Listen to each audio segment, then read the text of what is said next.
Welcome back to r/LegalAdvice, where people ask questions, get advice, and we get satisfaction. If you are new around here, please don't forget to subscribe to the channel to join our awesome community, and without any further ado, let's dive right into the stories.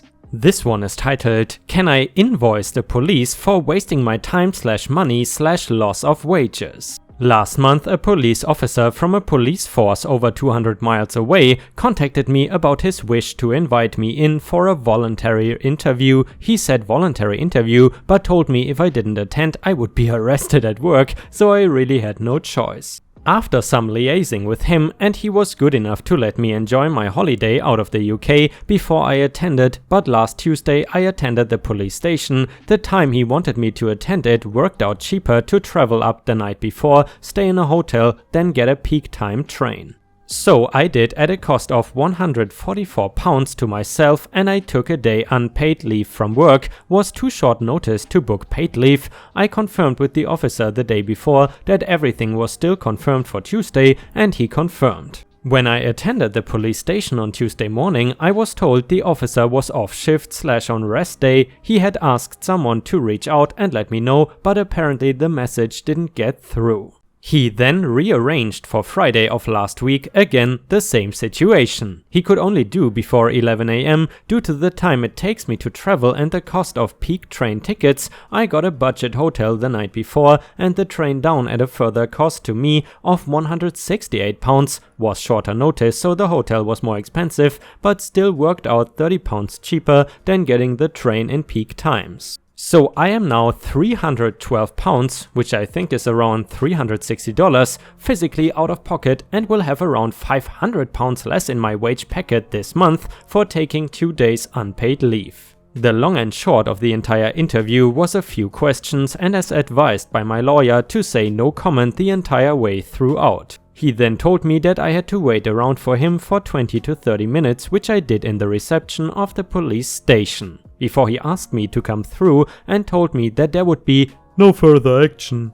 An entire waste of my time and the police's time. So in this situation, can I invoice the police force for my loss of £812? And the user in the comments wrote, "Your first port of call would be to make a complaint. Just be aware that the police are generally immune from civil action arising from them carrying out their lawful duties." Not saying they couldn't have handled it a lot better, but you will struggle. And guys, I'm curious, has the police ever wasted your time? If they did, tell us how. I gotta say, here in Thailand, I wouldn't say the police really waste time. However, often when they see foreigners on motorcycles, they like to stop them and check if they have the correct driver's license. Obviously, that is no issue for me because I do have a driver's license, but it can get a little bit annoying. Update: can I invoice the police for wasting my time and loss of wages? A little under a year ago, I posted looking for advice on what I believed at the time to have been a malicious use of police power, making me travel 200 miles and take time off work, costing me the tune of just over £800, which is I think over $1,000, so this is a lot of money. I soon after found out that the officer in question was friends on Facebook with the complainant and several members of their family. I submitted a complaint that was rejected by the Force's Complaints and Professional Standards Department, which I guess was okay. Nothing criminal my side came out of it though. It was a little scary having to head to a police station not knowing if I was going to be locked up etc. for something I hadn't done. I was more miffed with the fact that I was heavily out of pocket. I decided to send off a claim form to the County Court Money Claim Center for the entirety of monies owed plus interest. They were given a window of time to reply, which they did not, and it was ruled in my favor, before getting set aside for them to not supply a defense again and getting ruled in my favor a second time. I am happy to say that today I have received a payment of almost £950, including my fees and interest from the police force in question in the form of a check. So, happy result from me. Took a little while, but I got my funds back. Don't you just love it, guys, when you get money from the police station and also with interest added on? Absolutely glorious display of legal advice gone right. And by the way, if you have watched until here and want to support me, please don't forget to post some star emojis in the comments and also like the video. Thank you so much in advance. And the next one is an absolutely crazy story, maybe a little bit of a trigger warning because it is a little bit violent. It is titled, "Sister was held against her will in a hotel room with her ex-boyfriend under threat of death for her and her baby daughter. Hotel wants her to pay for damages sustained during his arrest before they will release her belongings. They also confiscated our mother's wallet and phone to use as leverage. My sister's ex-boyfriend was a fugitive from justice with a warrant for his arrest. He kept my sister and their daughter in his grasp by threatening to kill her and the baby if she left him. He beat her regularly while they were in the hotel room. She eventually sent me cryptic messages asking for help, and I was able to get her out of there safely while he was sleeping off one of his drug-induced stupors. Given the situation, she only grabbed my niece and a few things in her rush to get out of there without waking him up. Police were alerted and they arrested him, but he attempted to break the window and escape during the arrest.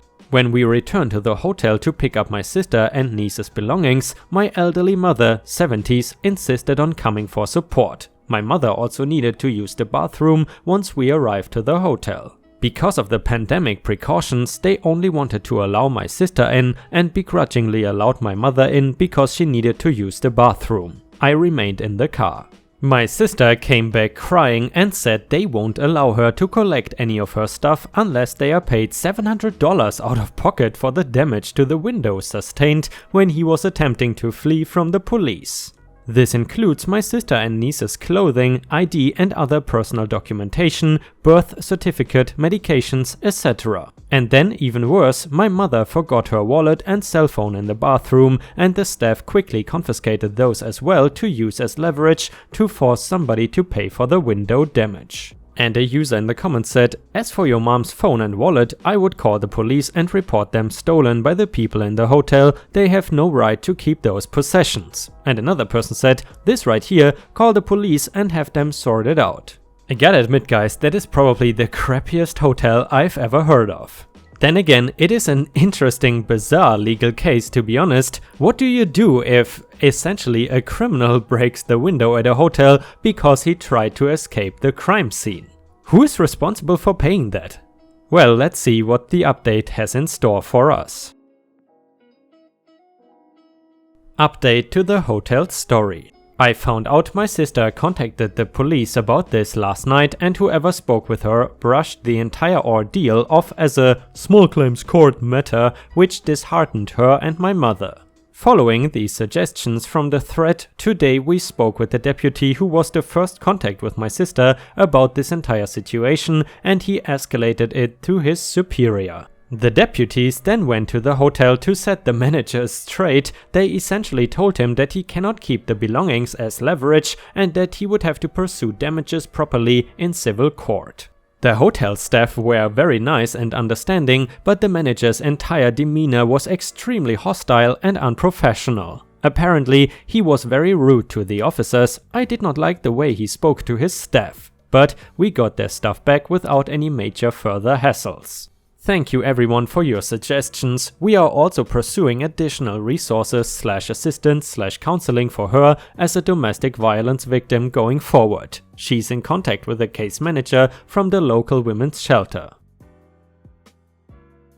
And the next one is titled, "I've been scammed $25,000. Any recourse? Hey Australian legal, throw away because I am embarrassed. QLD based, which I assume is Queensland, I fell for a push payment scam a few days ago. It involved an email from my builder resending an invoice and asking to change the account, which I then paid.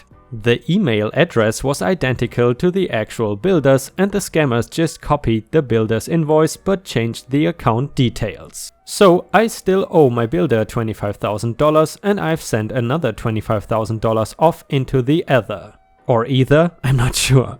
The bank says the money has already left the account, so they cannot recover it. They say they are not liable. The police referred me to cyber.gov.au and I've logged it with them. I don't expect they will directly help my case though. I'm about to Google a lawyer now after submitting this post. Could I perhaps make a claim against the builder's insurance since their email security appears to be the origin? Builder said he received similar emails from his subcontractors. Are there any other avenues I should consider?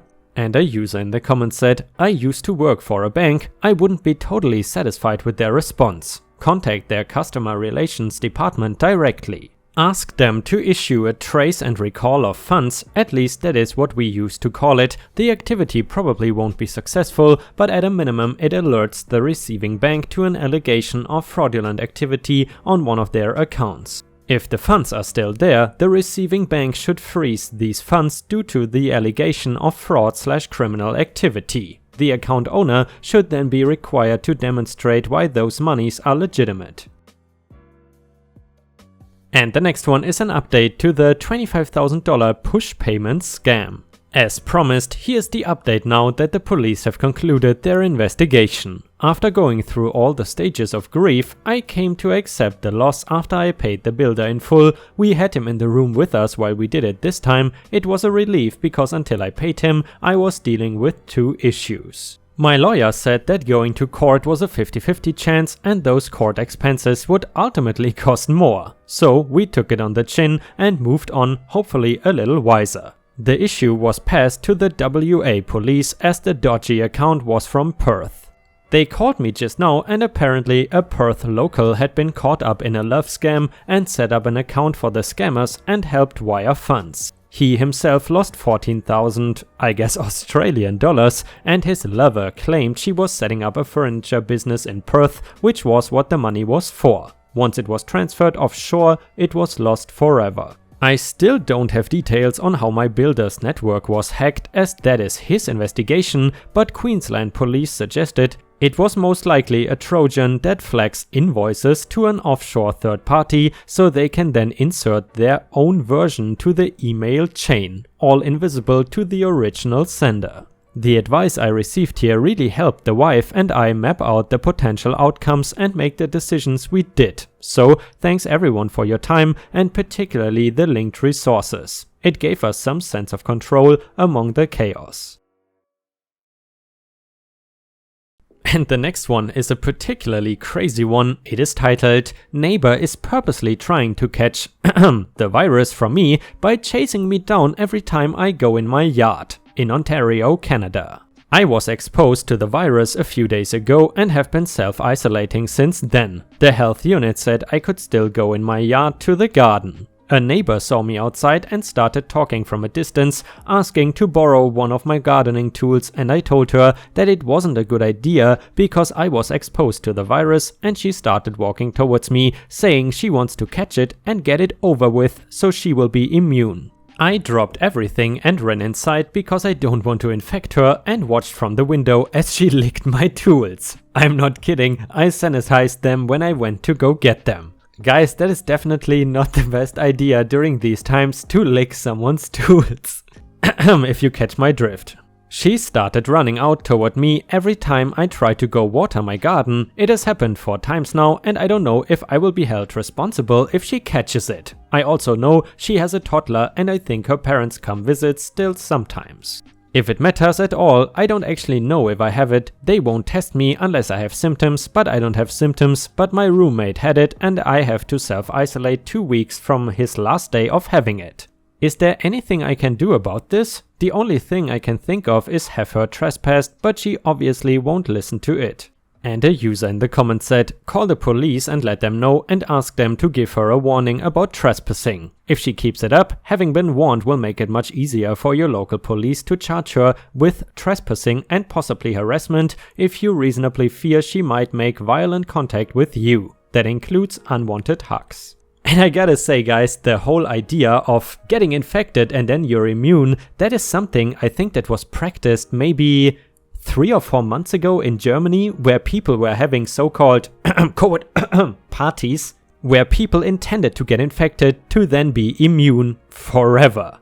Unfortunately, new research now suggests that the immunity only lasts around 3 to 4, maybe 5 months if you're lucky, so obviously those parties are pretty useless. And by the way guys, I heard that in the US the vaccine might be ready in November, and I'm curious, will you get vaccinated as soon as possible in the US? Let us know in the comments.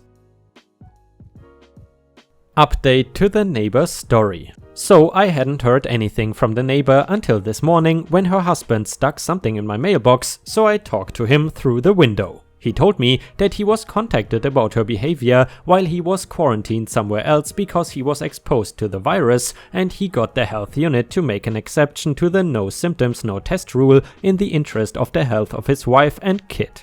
The test came back negative 2 days later, so he went home to help her. She did have a mental breakdown. He didn't go into detail about it, but apparently she hadn't been handling the pandemic well, and him being quarantined somewhere else made it worse. He asked me to delete the video because she saw me take it, and I did. I told him I understand that this has been very hard on people and I had no hard feelings. He said he's going to look into counseling for her, and it turns out they go to the same clinic as me, so I recommended the counselor I use. Counseling is basically the same as therapy here. He had stuck an apology letter from her in the mailbox with a garden center gift card. I'm deleting this account, so there won't be any replies from me this time in Best of Legal Advice. Stay safe everyone. Tja guys, even the crazy people in Canada give you an apology letter with a gift card. That is how friendly those damn Canadians are. It's just impossible to hate on Canadians. And the next one is from r/ripe stories. It does not have anything to do with legal advice, but it is a little bonus story. It is titled, "Would I be the a-hole if I got someone fired and potentially ruined their life?" Posted by user Hollow Insanity. Hey, call me Hollow. I'm a 25-year-old woman living in the UK. For this story to make sense, I'm going to have to give you a backstory. I have a large chest. Seriously, in English sizing my bra size is a 34L, so I get a lot of attention. Most of it is negative. It doesn't help that the clothes I wear don't cover my chest, although I could wear a potato sack and still have a cleavage. But wearing something tight that covers my chest hurts. It is like wearing really tight underwear, no wiggle room. I've had women telling me I should end my own life and that I deserve to be assaulted. I've had grown men who have followed me home, self-pleasuring to me or taking non-consensual photographs of me. I bet you're like, hey OP, why didn't you speak up and shut these creeps down? And that is a fair and valid question. The truth is I cannot. I have a few mental illnesses, most noticeably chronic depression and social anxiety. When it is public, I lose my ability to talk, especially to strangers and when I am alone. I am also that butthead in a horror movie who will just freeze up and end up getting murdered to death. So I cannot fight back against these people, and when things like this happen, it will mess me up for days or weeks to the point that I am unable to leave my bed. As you can imagine, something has happened, and it happened in the one place I thought I would be safe. My mother's workplace. My mother has worked there for 13 years. The people there have seen me grow up and are aware of my issues, so I thought they wouldn't be total a-holes. This workplace has a post office on the back, and that is where this happened. It is full of people and I am first in the queue. I go up to the desk and start talking to a woman who shall be referred to as FK for effing Karen. Karen does not look like a typical Karen, but she has that smacked ass face, and ooh, talk to her for more than 5 minutes and you will know. Karen has never liked me ever. Because of mental illness I dropped out of university, tried to end my life, and I still live at home at 25. But her daughter is mentally ill and her daughter is fine, so I should be too and be like her daughter. So I look up at her and smile, and her face is just an extra smacked ass today. It puckered and red with anger. There's hate in her eyes and her voice is so snotty and cruel that you would think that I just murdered her daughter in front of her. She holds up a hand and says, "Hello, I wouldn't serve a man if he had this chest hanging out, so cover yourself up." And then she just walked away from me. Again, I feel the need to point out this post office was full of people and I am a socially anxious turtle who was just frozen there, unable to talk or even walk away. She served me in the end because I adjusted my shirt to cover my clearly offensive boobs. When I got home I was a wreck, and with the help of my mother, because my awkward turtle self cannot make phone calls, I put in a formal complaint. But it came up she might be fired if there is a hearing. My mother argues it could destroy Karen's life and negatively affect my mother's experience at work due to toxic a-holes. I argued that if I let one sexual harassment off because that is what it was, it is letting them all off. It is giving everyone who's ever sexually harassed a get out of jail free card, because hey, this woman got away with it. So would I be the a-hole if I asked for this woman to be fired?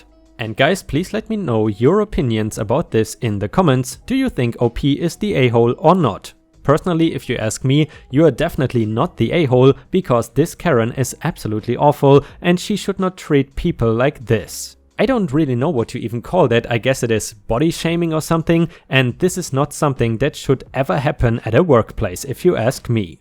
Neighbor demanding payment and threatening to sue me for package. Throwaway account obviously, based on name, but needing advice and to know where I stand legally. I am new to the UK from the US, so this whole package accepting thing for neighbors is strange to me, but against my better judgment in trying to be nice, I accepted a package 2 weeks ago for a neighbor a few houses down. No one came to collect it for 4 days and I knocked and tried to get it to them repeatedly. The package was only addressed to a last name and the shipping address. On the 5th day, a woman showed up with the slip. I checked that DPD left and collected the package and I thought nothing of it. However, almost 3 days after the woman collected it, a man showed up demanding the package. I told him I gave it to the woman who knew the name on the package and had the slip. He claims that the package was delayed arriving and he went out of town on business and authorized no one to collect the package, and that I am now liable for the cost of this package.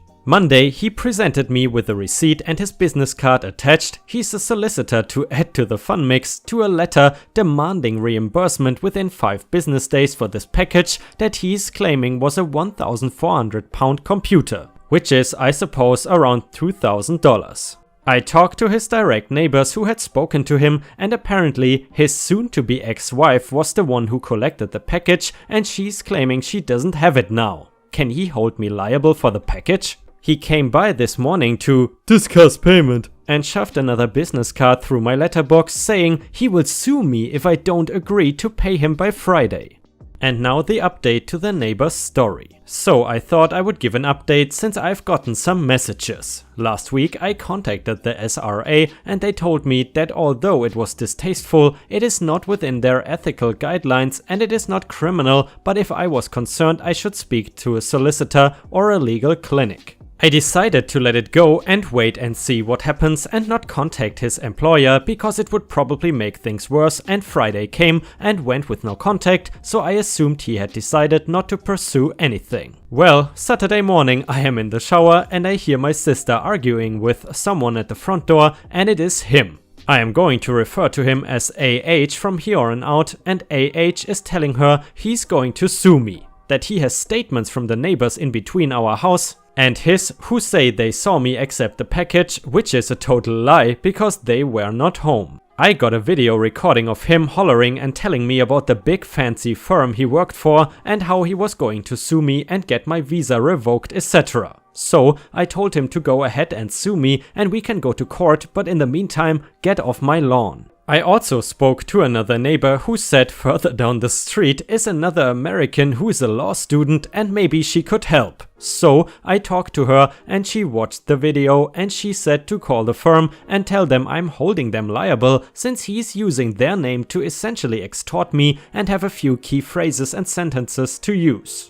So yesterday I called his employer and asked to speak with their HR office, and I got a woman on the phone and told her I have a video concerning one of your employees that is urgent and I wanted to email it to her. Reluctantly she gave me her email and I gave her my info and she said she would watch it and call me back. About an hour later she called back and I explained everything that had gone on and how he was harassing me over this money and using their company to threaten my living status and me personally, and I was going to hold the firm responsible since he's using their name to intimidate me. She told me that while it was a personal issue, that their firm does not tolerate being used as a means of intimidation. She said she would take care of it and that she would address the issue with AH and Mrs. AH because apparently the wife works there too. So this morning I got up to a letter in the postbox in the form of a formal apology and saying he won't sue me and that his behavior was unacceptable and aggravated by personal stress. So hopefully it is done now, but we move in September and I will be really glad.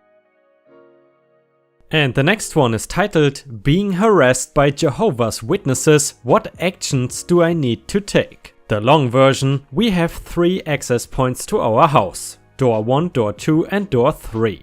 We have no access to answering door number 2, we don't use it as an entrance point, so always have a vacuum and a pram placed in front of it. So if someone knocks, we have to walk outside from door number 1 and do the whole, "Hi, we don't use that door" thing. Door number 3 is a set of glass patio doors. This is relevant for later.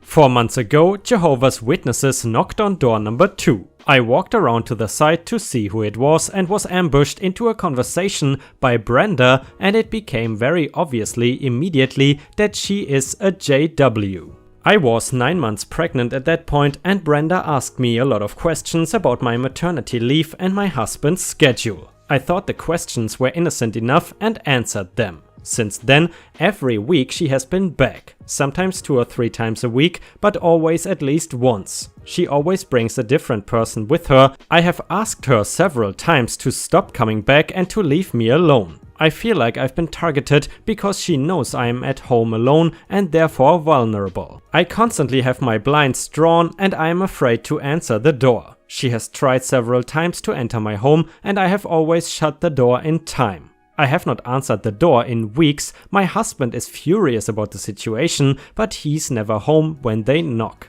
About a month ago, I informed Brenda if she did not leave me alone, I would file a restraining order. She said I could not do that as it was religious discrimination and that I cannot file an RO against the whole church. I might be able to stop her from coming, but there would always be other people from the church to come around. This weirded me out at the time, but I gathered she was probably right. I told her to F off anyway and have gone back to ignoring the door. Today, however, it went too far and I am genuinely nervous. There was a knock at door number 2, I'm expecting an Amazon package, so went out the front. I saw Brenda, said, "You need to leave me alone," and ran back inside. I locked door number 1 behind me. I sat in the front room with my baby with the blinds down. She began hammering on the bay window as she walked from door number 2 to door number 1. When she got to door number 1, she began viciously attacking the door. I am not exaggerating, she was hammering on the door as hard as she could.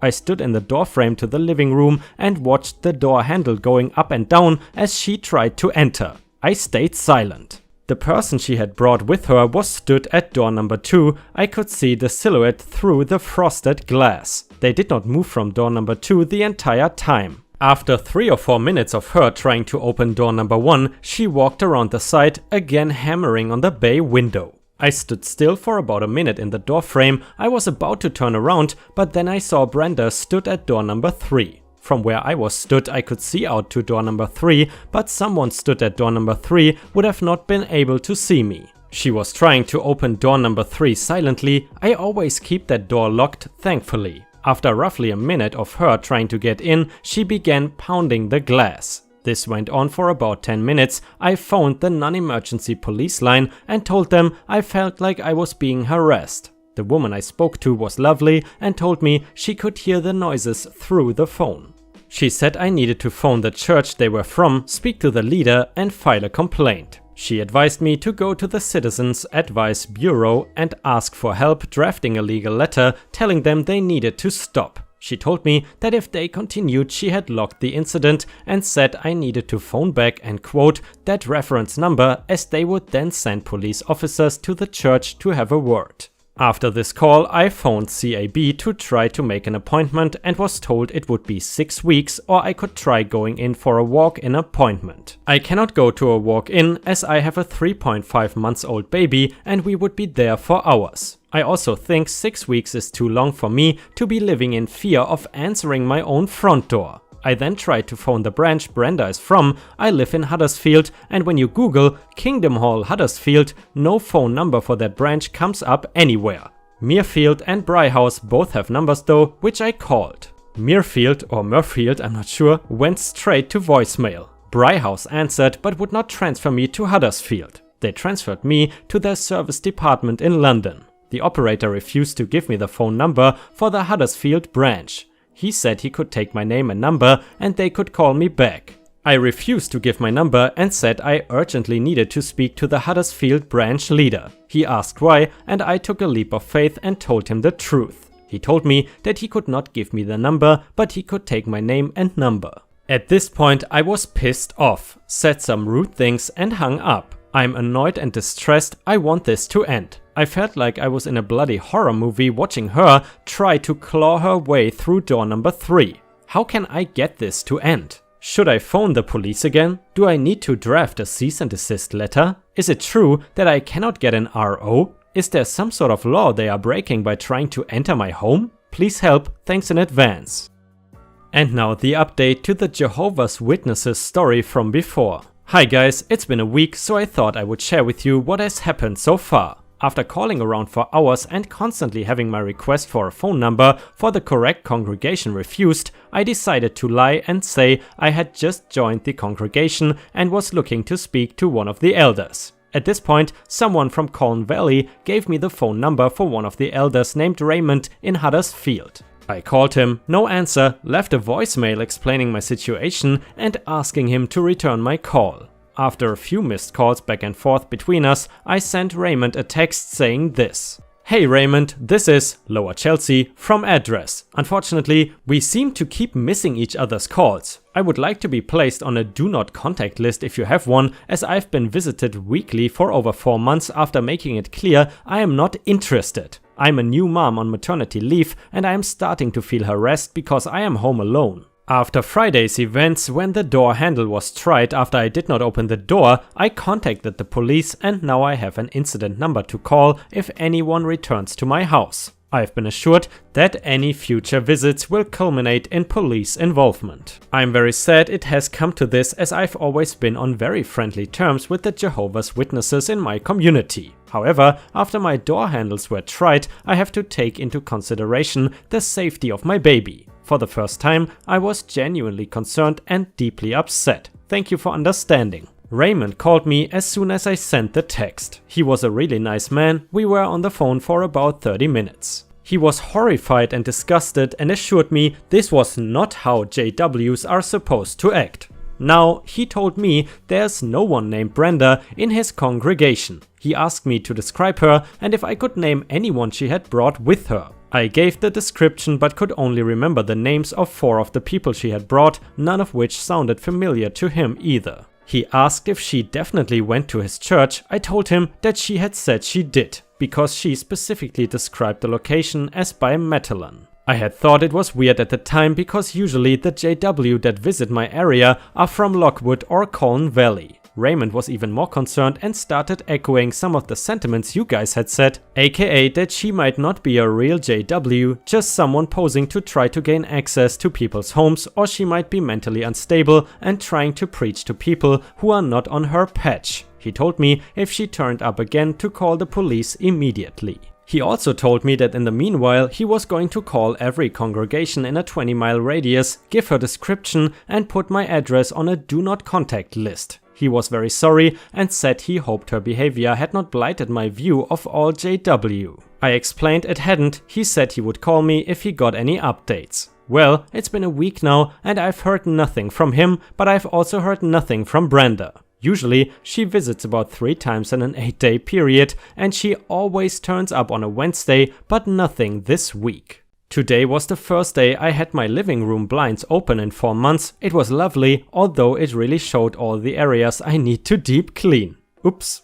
If she comes back again, I will just phone the police immediately, as I still have my incident number. Thanks so much for all the advice you guys gave. And a super big F you to the guy who said I should not have reproduced. Also, please stop telling me this behavior is out of the ordinary for Jehovah's Witnesses. I know it is, and that's why I asked for help. And the next one is titled Suspended from Work Without Pay because a manager claims I'm suicidal. Just want to know if it is lawful for my employer to suspend me without pay because a night manager where I work has claimed I am suicidal. Some background info: I am an HGV driver starting work at 2:30 AM. I've been battling depression and anxiety for nearly 2 years now, with stuff to do with my home life. I'm perfectly fine at work, just really down in the mornings when I first start. However, once I get going I am fine. Not said I'm suicidal to anyone, but the night manager has sent emails around claiming I am suicidal. So, after finishing my rounds today, I get pulled into the office and told because of the emails I am being immediately suspended without pay, pending further investigation. I told them the worst thing to do to me is take my job and pay away from me. Have I got a leg to stand on? I feel it is totally unjust of them to suspend without pay by the say-so of someone else. And indeed, that sounds totally illegal. However, if you guys were in that situation, what would you have done? Let us know in the comments, and now let's see what the update has to say. And of course, before I forget, here is one comment from the thread. The person says, "Junior psychiatrist here, perhaps your employer is getting confused with DVLA guidelines. These state that for group number 2 license holders, those with severe depression causing suicidal thoughts must not drive and must notify the DVLA of this. No such need if moderate and no suicidal ideation. And licensing may be granted again after 6 months. Obviously, your night manager telling everyone is a whole different issue." And now the update to the story from before. Many thanks to you all for your advice and kind words. So basically, I went to work today to see OH, whom after sitting there with for over an hour, came to the conclusion that funnily enough, I am not suicidal. After having fed this information back to the depot manager straight away, whom I then had to go see, armed with all the information that I received from you all, I went in confidently. Long story short, he's not a very good manager and would not entertain the idea of GDPR or the gross misconduct of the night manager for firing out emails claiming I am suicidal without even talking to me. He said that because the allegation has been made to protect the O license of the business, he had to suspend me. After arguing some more, that I am more than willing to submit to an investigation, but that he cannot withhold my pay as there is no evidence at all I am suicidal. I think with all the information I had, he felt backed into a corner, and on this occasion, as an act of good faith, he will make sure that I don't lose any pay. However, upon leaving, he said I need to consider how I present myself to other colleagues. I argued the fact that morale in the workplace is extremely low, and it is hard to pick myself up if people around me are so low. He's a new manager that is dropping people's money and changing everyone to horrible shift patterns. All his comeback was that if I don't like it, I know where the door is. And the last one is titled, "I got fired from my job today for coming out as bisexual." I will refer to my boss as Dave, which is not his real name. 2 years ago, I started walking Dave's dog, and a year ago, he offered me a job at his business, which I've been dedicated to ever since. I run the dog's Instagram account and regularly post pictures of myself and the dog on my private Instagram. Today I made a post of me and the dog making funny faces with the caption, "Yo, I'm bi by the way," as a way of coming out. My boss asked me over WhatsApp to remove the post and I asked him why. He then said he did not want himself or his company to be associated with any sexuality and then told me I was fired all over WhatsApp. I don't know what to do because it is with immediate effect and I'm not doing well financially. However, I don't want to jeopardize my relationship with the dog because I love looking after him. Any advice would be appreciated. Thanks, this happened in Scotland. And a user in the comments said, "Screenshot everything now, he can delete messages on WhatsApp, so screenshot the lot immediately." Apologies for not offering any legal advice. I feel that it won't be long until someone posts something far more helpful than I am able to. And now the update to the sexuality story from before. Thank you so much for all your advice. I don't want to go into too much detail because everything is sorted now, but I ended up going to citizens' advice, getting a lawyer, taking my employer to court, and then halfway through the case, which was going very in my favor by the way, we settled for an amount that I was pleased with. I honestly couldn't have done it without this sub. My parents told me not to take it any further, and even though I had the screenshots, I was not sure it was illegal. Thank you so much for all the support, you guys are the best and I feel so much more comfortable as myself now and I have a girlfriend.